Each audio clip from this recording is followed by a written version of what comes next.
England have regained the Ashes with one test still to go. Who would have thought that in mid-July when they were being hammered by 400 runs at Lord's? How have they turned it around? Well, they've used green pitches, they've used a Duke's ball to nip the ball around, brilliant seam and swing bowling, smart batting and great catching. That's been a true team effort to hammer Australia in these last two test matches. It took them only 40 minutes today to finish off this fourth Investec Test match and win by an innings. We can see here that the Investec Test tracker shows the last 3 wickets really didn't last very long at all. The tail enders knocked over mostly by Mark Wood, and actually it was a good thing in a way that Alistair Cook decided to give Mark Wood the ball rather than Stuart Broad. Stuart Broad only needed another wicket to get a 10 for in this match, having taken 8 in the first innings, but actually instead Cook decided to go with the two young boys, Stokes and Wood, for the last couple of wickets. Wood obliged with those last two batsmen clean bowled with that extra pace, and it would have kind of had a huge impact on Mark Wood, I think, to be given that responsibility and to have taken it so well.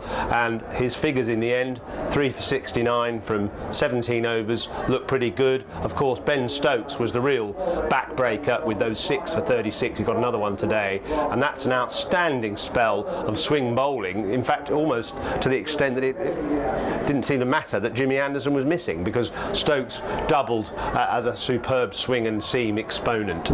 So Australia detonated in the second innings for 253 all out, giving England an innings win. What will England do looking ahead, having had the celebrations? Will they change their team? I don't think they will. I think they'll try and keep the same side. I don't think actually Anderson will play in the 5th test. What's the point in risking him now with the series already won?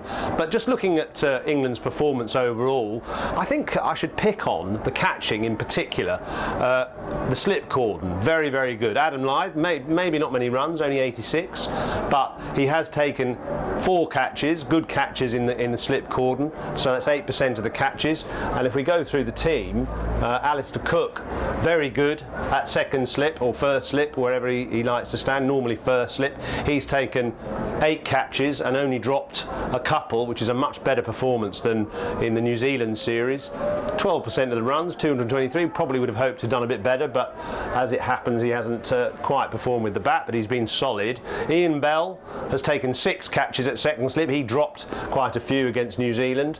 And Joe Root in particular, he's my man of the series so far. 23% of the runs, 443 runs, 100 in this Trent Bridge Test match, as well as one at Cardiff, and 8 catches, some of those absolute screamers in the 3rd slip position. England's slip catching generally very good. Ben Stokes, would have to mention him as well. Disappointing with the bat, 186 runs, but again 6 catches, and some of them, like yesterday's to catch Steve Smith at backward point, and also a catch he took in the gully area one-handed, really stand out. So England's slip catching, mainly from the younger brigade, Joe Root, Ben Stokes, Adam Lyth, has been really brilliant. And we should just mention at the end the bowling, of course, of Stuart Broad, who took on the responsibility that Jimmy Anderson was missing in this game, took the spearhead role, led the attack.